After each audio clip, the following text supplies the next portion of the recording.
নমস্কার, আমি শঙ্কু আপনাদের সকলকে সার্থক এজুকার ইউটিউব চ্যানেলে স্বাগতম জানিয়ে আজকের ভিডিও শুরু করছি। ডিয়ার ফ্রেন্ডস, আজকের ভিডিওতে আমরা ইগনু বিএড নিয়ে আলোচনা করব।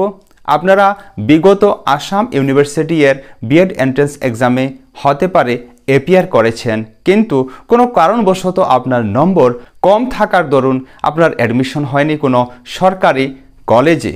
তাহলে আজকে ভিডিও আপনি শেষ পর্যন্ত দেখুন, কেননা আপনার জন্য রয়েছে ইগনু এর ODL অর্থাৎ ওপেন অ্যান্ড ডিস্টেন্স লার্নিং মোডের বিএড প্রোগ্রাম, যে বিএড প্রোগ্রামকে করে আপনিও ভারতবর্ষের যে কোনো রাজ্যে গিয়ে টিচিং প্রফেশনে জয়েন হতে পারেন, সামিল হতে পারেন। তো ফ্রেন্ডস, আজকের ভিডিওকে আমরা ডিভাইড করব টু পার্টসে। ফার্স্ট পার্টে থাকবে বিএড এর এলিজিবিলিটি ক্রাইটেরিয়া, এরই সাথে programme details and fee structure, and second পার্টে থাকবে বিএড এন্ট্রান্স পরীক্ষার ডিটেলস আলোচনা। তো ভিডিওটি আপনাদের সকলের জন্য খুব গুরুত্বপূর্ণ হতে চলেছে। ভিডিওকে প্লিজ আপনারা স্কিপ না করে শেষ পর্যন্ত অবশ্যই দেখবেন। আর চ্যানেলে আপনি যদি প্রথমবার এসে থাকেন তাহলে প্লিজ ভিডিওকে লাইক করে চ্যানেলকে সাবস্ক্রাইব করে যাবেন, কেননা আপনার একটি লাইক আমাদেরকে এ ধরনের ভিডিও ক্রিয়েট করতে মোটিভেট করে। তো চলুন শুরু করি আজকে ভিডিও। আমি আপনাদের নিয়ে যাব নিজের স্মার্টফোন স্ক্রিন এবং ওখানে গিয়ে বাকি অংশ ডিসকাস করব। ফ্রেন্ডস দেখুন, প্রথমে আমরা জেনে নেব ইগনু বিএড এর ডিউরেশন। দেখুন, আপনি ইগনু বিএডকে 2 বছরের মধ্যে সম্পূর্ণ করতে পারেন, কমপ্লিট করতে পারেন। আর আপনার যদি কোনো কারণবশত বিএডের মধ্যে কোনো পেপারের ব্রেক লেগে যায়, অর্থাৎ আপনি যদি 2 বছরের মধ্যে বিএড ডিগ্রি কমপ্লিট করতে না পারেন, তাহলে আপনি ম্যাক্সিমাম পিরিয়ড হিসাবে 5 বছর, অর্থাৎ 2 বছরের সঙ্গে আপনি আরও 3 বছর পেয়ে যাবেন নিজের বিএড ডিগ্রিকে কমপ্লিট করার জন্য। এবং এখানে আপনাকে পুনরায় রিঅ্যাডমিশন, নতুন করে অ্যাডমিশন নিতে হবে না। আপনি শুধুমাত্র নিজের এক্সামিনেশন এর যে পেপারের ফিজ আছে, ওই ফিজ দিয়ে আপনি জুন অথবা ডিসেম্বর এর এক্সাম অর্থাৎ TEE মানে টার্ম এন্ড এক্সামে বসতে পারেন। তারপর এবার দেখুন, আমরা জানব যে মিডিয়াম অফ ইনস্ট্রাকশন কি। আপনাদের মধ্যে অনেকের কোয়ারিজ থাকে, অনেকের ডাউট থাকে যে ইগনুতে যদি আমি বিএড প্রোগ্রামে অ্যাডমিশন নেই তাহলে আমরা কোন কোন মিডিয়ামে এই প্রোগ্রামকে কন্টিনিউ করতে পারবো। তো মনে রাখবেন, ইগনুর যে বিএড কোর্স, এই B Ed course English and Hindi মিডিয়ামে শুধুমাত্র করা হয়। আপনি যদি বাংলা, অসমিয়া ইত্যাদি মিডিয়াম চান তাহলে কিন্তু আপনি ইগনুতে বিএড করতে পারবেন না, মনে রাখবেন। এবার আমরা জানব এলিজিবিলিটি ক্রাইটেরিয়া কি। দেখুন, যে সমস্ত প্রার্থীদের ব্যাচেলর ডিগ্রি অথবা মাস্টার ডিগ্রিতে, সেটা হতে পারে সায়েন্স নিয়ে করেছেন, সোশ্যাল সায়েন্স নিয়ে করেছেন, কমার্স থেকে করেছেন, হিউম্যানিটিস থেকে করেছেন, তখন আপনার থাকতে হবে মিনিমাম 50% মার্কস। আর আপনি যদি বিটেক করে থাকেন, অর্থাৎ ব্যাচেলর ইন ইঞ্জিনিয়ারিং থাকেন অথবা ব্যাচেলর ইন টেকনোলজি থাকেন with specialisation in science and mathematics, তখন কিন্তু আপনার পার্সেন্টেজ মিনিমাম হতে হবে 55%। ঠিক আছে? আর মনে রাখবেন, এক্ষেত্রেও কিন্তু SC, ST, OBC, নন ক্রিমিলিয়ার, PWD ক্যান্ডিডেটসদের জন্য যে সমস্ত রিজার্ভেশন থাকে 5%-এর, এটাও কিন্তু আপনার এখানে অ্যাপ্লাই হবে। তাছাড়া আপনাদের এলিজিবিলিটি ক্রাইটেরিয়ার মধ্যে আরও 2টি এলিজিবিলিটি ক্রাইটেরিয়া আছে যদি আপনি ইগনু এর ওপেন অ্যান্ড ডিস্টেন্স লার্নিং মোডের বিএড অ্যাচিভ করতে চান। প্রথম হলো trend in service teachers in elementary education. Elementary এডুকেশনের আপনি কোনো প্রাইভেট স্কুল অথবা কোনো সরকারি স্কুল থেকে আপনি ট্রেন্ড ইন সার্ভিস টিচার হতে হবে। দেখুন, এখানে কিন্তু স্পেসিফিক্যালি এটা ক্লিয়ার করা নেই যে আপনি সরকারি স্কুলের হতে হবে অথবা প্রাইভেট স্কুলের হতে হবে। তো এখানে আপনারা মনে রাখবেন, আপনি সরকারি, বেসরকারি যে কোনো স্কুল থেকে কিন্তু অ্যাপ্লাই করতে পারেন। আপনি ট্রেন্ড ইন সার্ভিস টিচার হতে হবে, এটা আপনি অবশ্যই মাথায় রাখবেন।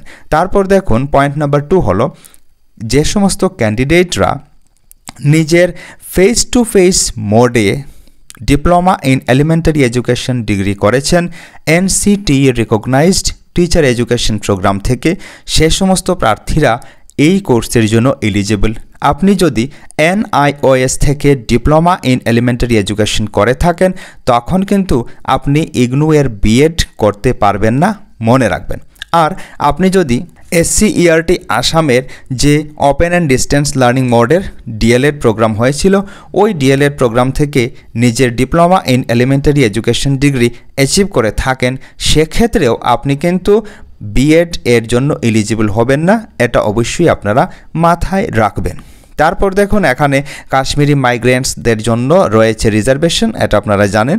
তারপর দেখুন master degree awarded without a first degree is not accepted for purpose of academic studies in IGNOU.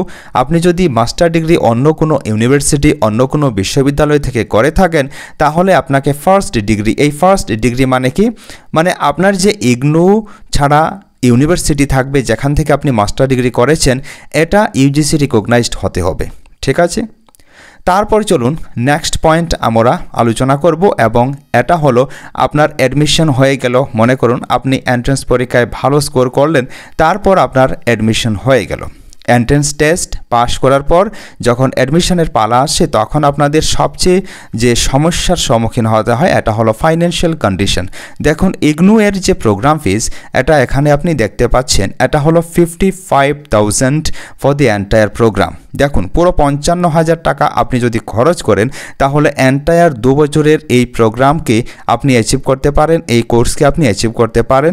দেখুন ইগনুতে একটি বিশেষত্ব আছে, একটা স্পেশালিটি আছে, যে ইগনু এর যখন আপনি কোনো ওয়ার্কবুক, যখন আপনি কোনো ওয়ার্কশপের অ্যাক্টিভিটি, প্র্যাকটিক্যাল অথবা অ্যাসাইনমেন্ট সাবমিট করতে যাবেন নিজের স্টাডি সেন্টারে, ওখানে আপনাকে অ্যাসাইনমেন্টের সঙ্গে আর কোনো ভিটামিন এম সংক্রান্ত বস্তু প্রদান করতে হয় না। এটা অবশ্যই আপনারা মাথায় রাখবেন। আপনারা অনেকে হয়তো বা জানেন বিভিন্ন ইউনিভার্সিটিজ আজকাল গ্রো করে নিয়েছে। ঠিক আছে, ওই ইউনিভার্সিটিজ এর মাধ্যমে আপনি যদি কোনো কোর্স করতে যান, তখন আপনাকে স্টাডি সেন্টারের মধ্যে ভিটামিন এম প্রদান করতে হয়, নইলে কিন্তু আপনি অনেক হেনস্থার শিকার হন। এটা আমি কোনো পার্টিকুলার ইউনিভার্সিটির এখানে নাম লইতে চাচ্ছি না, আপনারা অবশ্যই বুঝে যাচ্ছেন আমি কি বলছি। ঠিক আছে, তো ইগনুতে এ ধরনের কোনো সমস্যা নেই। হ্যাঁ, ইগনুতে আপনি যে কোর্স করবেন, ইগনুর যে স্টাডি ম্যাটেরিয়াল রয়েছে, ইগনুর যে এন্টায়ার প্রোগ্রাম রয়েছে, যে কোনো প্রোগ্রাম হোক না কেন, সে প্রোগ্রাম কিন্তু অন্যান্য ইউনিভার্সিটি থেকে আলাদা। এটা অবশ্যই আপনি মাথায় রাখবেন। এবং ইগনু যে এক্সাম কন্ডাক্ট করে থাকে TEE, এই টার্ম অ্যান্ড এক্সামের মধ্যে কিন্তু আপনি ইত্যাদি ইত্যাদি যে ব্যবহার করে থাকেন অন্যান্য অনেক পরীক্ষার্থীরা, অনেক সেন্টার এগুলি হয়ে থাকে, এগুলি কিন্তু ইগনু থেকে আপনি আশা করবেন না, মনে রাখবেন। চলুন এখন আমরা আলোচনা করব বিএড এন্ট্রান্স এক্সাম বিষয়ে। দেখুন ইগনু এর যে বিএড এন্ট্রান্স এক্সাম রয়েছে, এই এন্ট্রান্স এক্সামকে দুভাগে ভাগ করা হয়েছে, part A and part B. এই পার্ট এ এর মধ্যে কি কি রয়েছে চলুন আমরা খুব কুইকলি দেখে নিই। পার্ট এ এর মধ্যে রয়েছে জেনারেল ইংলিশ। জেনারেল ইংলিশের মধ্যে basic grammar, idioms and phrases, reading comprehension, synonyms and antonyms, এগুলি থেকে কোয়েশ্চেন জিজ্ঞাসা করা হয়। আর নেক্সট রয়েছে teaching, learning and the school.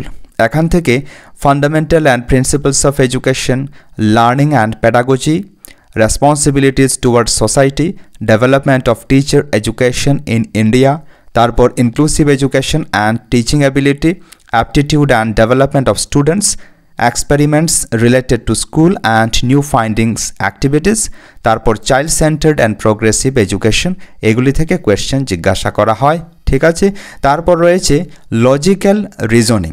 Logical reasoning থেকে কী ধরনের কোয়েশ্চেন আসে এবং কোন কোন টপিক থেকে কোয়েশ্চেন আসে, এগুলি হলো দেখুন নাম্বার সিরিজ, তারপর ক্যালেন্ডার, তারপর coding and decoding, analogy, logical reasoning, blood relation, number and alpha numeric series, তারপর classification, and last one is syllogism থেকে কোয়েশ্চেন আসে।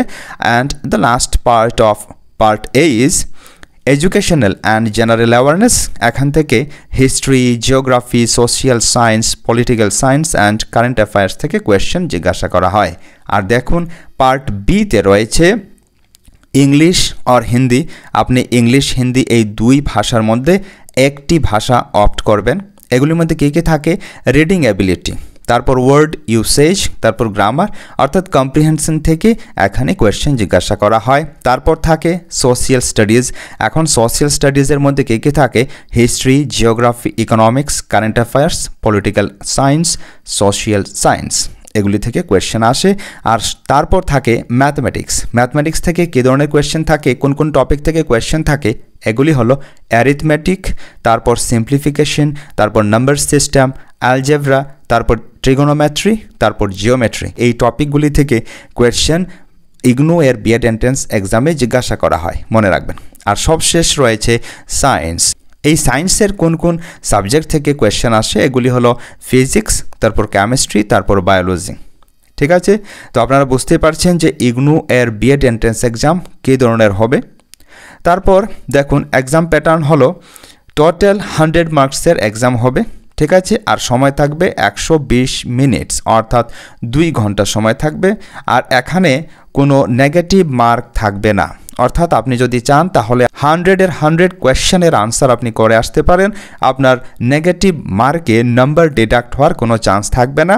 আপনি ইচ্ছা করলে তুক্কা অর্থাৎ চোখ বুজে তীরও মারতে পারেন, এটা অবশ্যই আপনারা মনে রাখবেন। তারপর দেখুন এখানে পার্ট এ পার্ট বি এর টোটাল নাম্বার ডিভিশন আছে। জেনারেল ইংলিশ থেকে 10টি কোয়েশ্চেন জিজ্ঞাসা করা হয় ফর 10 মার্কস। তারপর teaching learning and the school থেকে 25 কোয়েশ্চেন্স ফর 25 মার্কস জিজ্ঞাসা করা হয়। তারপর লজিক্যাল রিজনিং থেকে 20 কোয়েশ্চেন জিজ্ঞাসা করা হয় 20 মার্কসের জন্য। এডুকেশনাল অ্যান্ড জেনারেল অ্যাওয়ারনেস থেকে 25 কোয়েশ্চেন্স জিজ্ঞাসা করা হয় 25 মার্কসের জন্য। আর পার্ট বিতে যে সাবজেক্ট অ্যাওয়ারনেস আছে, এইমাত্র আমি যে ডিসকাস করলাম, এখান থেকে টোটাল 20 কোয়েশ্চেন 20 মার্কের জন্য জিজ্ঞাসা করা হয়। আর এই হলো আপনাদের বিএড পরীক্ষার টোটাল 100 কোয়েশ্চেন্স। ফ্রেন্ডস, আশা করি ভিডিও থেকে আপনি সঠিক ইনফরমেশন পেলেন। এ ধরনের আরও ভিডিও পেতে আপনি এখনই সাবস্ক্রাইব করুন সার্থক এডুকেয়ার ইউটিউব চ্যানেল। আজকের ভিডিও এ পর্যন্তই। আগামী ভিডিওতে অন্য টপিক নিয়ে আলোচনা করব। ততক্ষণ পর্যন্ত আপনি সুস্থ থাকুন, সুস্থ রাখুন। জয় হিন্দ।